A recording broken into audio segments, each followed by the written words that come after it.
Good afternoon, good afternoon, good afternoon, everyone. Welcome to another episode of Behind the Book. I am your host, Audrey Bell Kearney, and I have a great guest here today. His name is Mr. Kibo.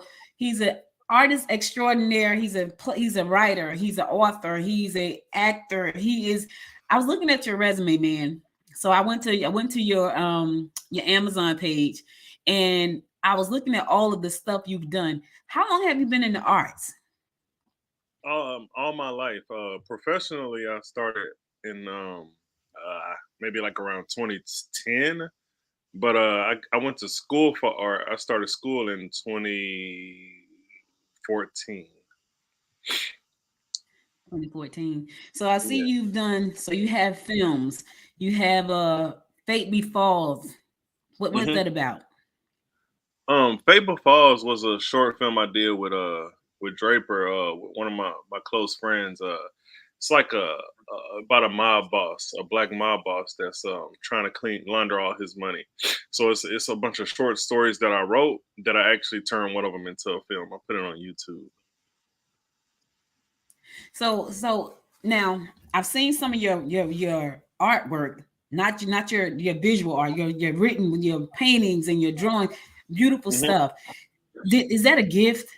Is that a gift that you were able to draw? Because I can't honestly, It's, Kivo, I can't draw a straight line, literally. well, it's half and half. You got to meet your creator halfway. Yeah. Half of it is gift, and the other half is me. It's my passion. It's what I do. So the work that I put in, ironically, with this play, with this book, it's it's proof that you're unique. A person, everybody's unique in their own way. You say, I like what you say. You say you got to meet your creator halfway. I love that. I've never heard that before. I'm going to use that tomorrow on my other show. So Okay. just know if you hear Good Morning Gwinnett tomorrow morning, you'll hear that you got to meet your creator halfway. So Yeah. what do we do now? What was the reason you wrote that book? What was the idea behind that? Well, well, I wanted to write some centered in what I would call infotainment because a lot of people were calling Mhm. me about what I felt about Kanye West and Kyrie Irving getting into it with the Jews, and they knew I was just really knowledgeable in that. And I had this concept that I was talking about a lot about how there was a certain time period to where if you look through our history that systematically, for example, Jim Crow laws that lasted over 100 years, but systematically it doesn't look like that that black people are victims of oppression. It just looks like we're lazy. And the example I gave that what Jewish people were very fortunate at is that they are applauded with this idea that they saw the opportunity to take over the television networks and they did it, and that's because they're good businessmen. And then when you look through the history and a timeline of which they would do these things, those opportunities wouldn't really be there for African Americans, especially the men. So in a deeper sense, if you're taking that away from men, men all over the world want to provide. And in this world we live in, certain people or sectors of people provide, provide, provide. What are you providing to the world? Like Bill Gates computers, Elon Musk technology. So I took these issues from back then and I noticed that not only were we not given opportunities, people don't really understand the systematic approach to it. So I wanted to make a play that wasn't so deep or so confusing or too much information, that was an entertaining way to show people what African Americans had been through systematically. So now let me ask you this, because I know right now we live in a time where you can pretty much, right now we're streaming to the Amazon platform, right? And Yeah. there are opportunities out there for you right now that just at your fingertips. You can have shows on Roku, you can have shows on Fire Stick and things like that. When you look at where we are right now and the things that we are able to do you think that we're taking full advantage of these opportunities as a people? Well, yes and no. Because again, I don't want to get like too racial because I'm a black man, but at the same time, on the surface, it may seem like you have the opportunity to do something, but when you look under the surface, it's not really true. For example, yeah, you can stream on Amazon, and yes, you could start your own Amazon, but we're not going to go hypothetical with the start your own Amazon. I'm going to be clear and cut. We don't have an Amazon. So yeah, you're right. You know, we have came a long way to where yeah, now we can stream on anybody can stream on Amazon. But in terms of what I said about people specifically, a particular group of people, what are we giving to the world? We were kind of put in a position to not provide and to be the receivers. For I'll give you an example. Welfare is a big part of the book, and it's an example of how welfare will keep you in your mind in a certain frequency versus how it doesn't give you the opportunity to just become a provider of your own. When you go to the grocery store, you see kosher foods, for example. That's a particular food. That's a Jewish food. Uh, there's no section or sector for African American food because there may be a brander Right. here and there, but it's just an example of how systematically all that old stuff kind of blocked us in little bitty ways. And not to say that some people didn't fight through, but it's just a fact is a fact. So a lot of that, a lot of what we have now is a lot of what we have to do right now is all in the mindset. I tell you a quick story, and I told this story earlier. So I was born in Georgia, Albany, Georgia, and my mom moved us to Newark when I was 12, and she moved us to the first part of Newark, then the second part of Newark, then she moved us to Irvington, then she moved us to East Orange, then West Orange. By the time we got to West Orange, that was the suburbs, right? And Hmm. so she was a young lady from a very country town that I love. And she didn't have a college education, but she knew she wanted better. So it was a mindset thing. So they called us gypsies because my mom continuously moved us to the next best place, to the next best place, to the next. So they called us gypsies. And then she Yeah. stopped in West Orange. So West Orange is a suburb. What do you Hmm. think holds people back from taking that type of, what's the word I'm looking for? The That action. what holds them back from saying, that type of action? What holds us back? Well, Because it's a I few feel like things. we have some, It's a yeah. few things because on some to some extent, in my opinion, it isn't fair. But based on what I'm knowledgeable about is like what I can speak on. There's a few things that hold you back with your mind state. You already mentioned being the biggest factor, but the issue is that African Americans are very we're vicarious, but we have our culture. You can't. This is a stupid thing about racism. You can look at black people and then judge them based on this generalized whatever you have in your head. But when you're actually black, there's so many different type of black people. So Mhm. my answer would be based on what I know is that there's too many differences. It's hard for us to agree on stuff. And that goes for religion. Uh, because you could be in one religion and you could say, hey, this is the right thing to do, and then somebody else can join another religion and then it could be more successful than you. So they'll be like, okay, this is the right thing to do. Um, our financial literacy, our cultural values. I do think I think that objectively speaking, we're very over sexualized at a young age, but that could go to there's clinical psychology studies about how that could be because of households. So that Mhm. could, that's a whole nother story. But I think your question is too Mhm. loaded. Like it's very hard to answer that. Within It's too like loaded. yeah, it's like within a minute, that will be very hard to answer. But I think it's your mind state is a big deal though. On taking that It is. particular action. Mindset is a big thing. So when you thought about doing what do we do now, what do you want people to get from that? Well, the first thing I want them to get is that it's art. I don't want. I have this thing about um people's art is very subjective. So when people's Mhm. opinion comes, they always want to talk to me about something I do. And I think that's the first the number one mistake people make is they treat my art as if it was something that like a statement or something when it's just art. And I'm saying that to say that like, Hmm. this I have a copy of the book right here. Like this is not a the message to Black Americans. You know what I'm saying? This is not Okay. the I'm not sending this to the president or anything like that. It's a play that I wrote based on my perception that will inspire some, it will motivate some, and it will definitely be enjoyed in its first adaptation, which is about a month away. So are you planning on taking it on the road?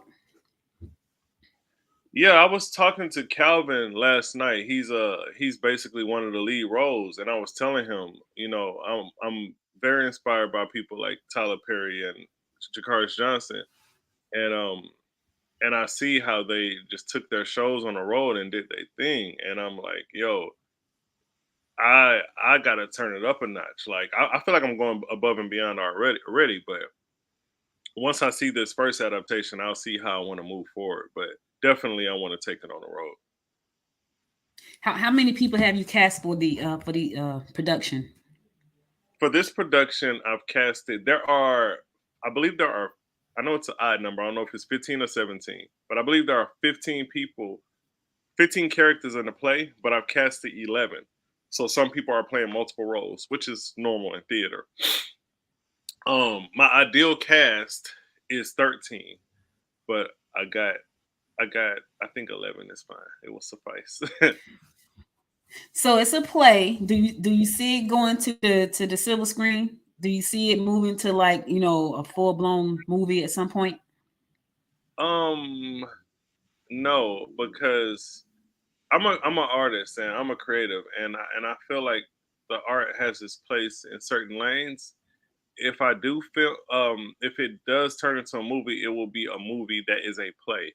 It won't be like I can't see myself making an adaptation of it, especially with the same script. I would have to change the entire script to make it a film because the if it was a film, it would be sci-fi, and as a Hmm. play, it's drama. It's an African American fictional drama. But as a film, you're going in a different realm because there's a timeline that I dealt with in this play that is so creative. It's best for this version of art to be a play. And when I say that, I mean that I took modern day issues, like 2020, 1990s, and I gave them to this fictional family, but they're living in 1965. I gave them issues from the 1920s, but they live in 1965. So as a film, it wouldn't be um, it wouldn't be visually like correct. Like you would kind of read it like what's going on, like you know what I mean. But as a Hmm. play, it's fine. So now, a lot of times when people do books, they write the book and then they make the movie or do the play. Should people read the book first? And when they read the book, will they see something different in the book than they're gonna actually see in the play? Oh, okay. Well, now your question makes sense. So I got a quick story for you. Your Okay. question makes sense because it was worded as if it was a novel, and I made it a play. So that's not what happened. So it's a Okay. the book is a script. When you purchase the book on Amazon, Oh. you're purchasing the script. So it's a condensed version of the play. So if the play is 90 pages, the book will be the 70 pages. I took out some of the scenes. And so you have to go to the play to see all of the scenes. Not that the beginning, middle, end is still there. And when I first told that to somebody who wasn't familiar with how theater works, they were like, that's weird. And I was like, no, it's not. Like Romeo and Juliet is a play. When you read when you read Shakespeare, you're not reading a book. It's not like chapter one. You're reading like Oh. enter the stage. You know what I'm saying? So I was like, that's funny because growing up as an artist, that's one of the first things I read was Othello and Hamlet and stuff like that. So when I finally did read like actual big books, I used to be kind of confused, like why isn't this happening? But so to clear that up, yeah, the book is the script. You're reading what's it? What's one of my favorites? The Crucible. It's like reading the Crucible. Okay. Yeah, Yeah. and that's exactly. I thought it was the book. Something. Oh, he took the book and he made it into a play, but it's the script. So now, your book is your script is out there for the world to see on Amazon. Exactly. What if somebody else want to take it and do it themselves? Are you okay with that? It has to be licensed in that case. So now that it's publicly for sale, it has to be licensed in order to make it a play. So I would have to be contacted or my family, which is is also normal. I'm not sure if you're familiar with Lin-Manuel he did Hamilton. To me, I almost cried watching it. I'm not gonna lie. It came out recently, so within the last 10 years, it is a beautiful play. If you have not seen Hamilton, I don't know if you have grandchildren or nieces and nephews. First, go grab them and then sit them down and then go watch it. Don't go watch it as an adult because your child mind needs to watch it. So I'll give you a little quick thing about Hamilton. It's a full minority casted play, with the exception of one character, which is he plays King George, about the life of Alexander Hamilton. So you have minorities playing like the founding fathers. It is so good, and it's a musical. Really? It is so good, and it's really good. So I don't even remember what your question was, but but the first time I watched Hamilton, I was like, yo, like I could cry right now, like seriously. Wow. So I was just saying that your script is out there for the world, and you were saying for anybody to use it, they would have to license it. You can go get Hamilton's script. Don't mean you can go do it. Well, listen, people would try now. Yeah. They're like, I'm gonna go and I'm gonna do this play. Yeah. So what's on the horizon after the play is done? How long is the play gonna run for? Do you know? This is a timeline. Honestly, I just went with the momentum. So the play is only going to show for this one particular day is the first adaptation, but it also got accepted into a festival at a later date, so it'll run longer. And it also, one of my other plays just won an award in the festival that I wrote. So I'm trying to figure out how I can, consistently keep doing plays, but it's a learning experience. The old me may not know how to do it, but I'm always prepared for the new me. So what does it take to put on a play? I got to tell you, I did a 6-part web series. Listen, I did a 6-part web series, and when I tell you, and I didn't want to be on set, I was like, look, you guys just go ahead, and so the director was like, Audrey, you need to be on set so you can see how it all goes, right? That was so much work. I had a cast of 24. It was a lot of work. So the more people you have, the more work it is. So this is why directors get paid so much. They're doing so much dictating. Like it's so. Man, I did one of my first features in 2010. Well, I said one of my first features. So my first feature was in 2010. The amount of work that it took and watching people quit and watch people say they'll never do it again it confirmed in my head that I don't have to ever worry about other artists because they're not going to work as hard as me. Like they're not, I have nothing to worry about. Like once I did a film and I did another one and another play and I did all this stuff, even when I go paint, like I have zero concerns about being afraid that somebody's gonna take my idea because it's hard. People would be work will put you in your place ASAP. But I think that I have the experience to carry the load and I have the passion. I don't have in terms of emotions, I don't feel a lot of them. I don't feel a lot of emotions. So my main emotion that I do feel is like I feel motivated a lot. So it just comes easy. And if I'm bored, there's so much art, So art is my life. So I'm not trying to brag, but I'm bragging like it's not hard. You know what? That's because you're passionate about it. Like I do podcasting 4 days a week live, and people like, you are nuts, but I'm passionate about it. So it's to me, it's nothing. So I get it. I can't draw a straight line, Kivo. I like to go to paint and sis because you paint between the lines, and I'd be so happy when I leave out of it. I'm like, yay! So I applaud you for the work that you do, and I know what you do is not easy. And when I did that 6-part series, I was like, I'm never doing that again. Like that was it for me, and I've never done it again. People said it was so good, you should do part 2, and I left it at a cliffhanger. just in case I wanted to go back and do part 2, but I haven't felt the passion for that yet. Nah, that's why people So got money. They pay other people to do it. yeah, absolutely, absolutely. Well, this has been great. I know you said you're on like a media tour right now to promote promote the play. How's that going? It's going well. I'm so used to interviewing that I I'm just like before I have an interview, I'm like, I got an interview. I know I'm gonna kill it. Like I'm not just go on my life. That's how I Oh, feel about it. yeah. Yeah. But that's a good thing. And that's because you know what you're talking about. And I tell people, as long as you're passionate about what you're talking about and you know what you're talking about, you'll always kill the interview.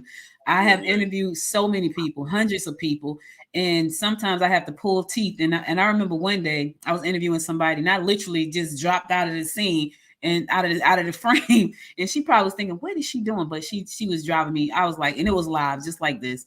And I dropped right out the frame, like, oh my God. And then I popped back in. But so as long as you know your stuff, you're right about that. I'm so happy to have met you. When I come to Houston, because I'm coming to Houston, I have a good friend that lives in Houston. I'm going to see, can I come and see some of your work in person? I saw it online. It was beautiful. And I see that all your accomplishments, 26 grams and street pamphlet and absence of color and Dumbish. What is Dumbish? What is that about? I saw it. I'm like, Dumbish. What is that about? I was a lead character. I was a lead role in that movie. It was on Amazon for a while, and it was the best way to describe it. It was like the black version of The Office, the TV show The Office. So we were a record label. We were a record label, and I was Russell Simmons' like nephew or something. And it had Orange Juice Jones in it. Well, I said it has Orange Juice Jones in it. I don't know if you know who that is. Or I saw you walking in the rain. Yep, walking in the rain. That's my era, that boy. That's my era. Jayla from Bad Girls Club was in it. Who else was there? I can't remember right now because it was long ago, and then I do so much stuff. I wasn't like. It was funny though. It was funny, and it was yeah. But that's what that was. That was. Yeah. Okay. Well, thank you for your time. I'm going to pop the link up on the screen just in case anybody want to try to come check the play out. It's right there. Yeah. Check it out, y'all. Check him out. Check out his work. It's one night only. You only got one night to go check it out. And pick the script up on Amazon. Listen, go to Amazon, pick the script up on Amazon, read the script first, then go see the play. Don't try to steal the script. You got to buy a license. Okay. I don't want to look at you on the news like somebody done stole this man's script. Thank you so much for taking the time to share your passion with all of the viewers on Amazon and all around the world that's watching right now, YouTube. If there's anything I can do to help you push out your next venture, please don't hesitate to reach out to me and I will be happy to do so. No, for sure. Thank you. You're welcome. You killed it. You said you was going to kill it. You killed it. All right, everybody. That's another edition of Behind the Book with Audrey. I'll be back next time with another great author, another great playwright, another great filmmaker, musician, artist, all of those good things to talk about what they're doing and what they're passionate about. You guys stay safe out there. And until next time, my friends, until next time, make it a great day. Bye, y'all.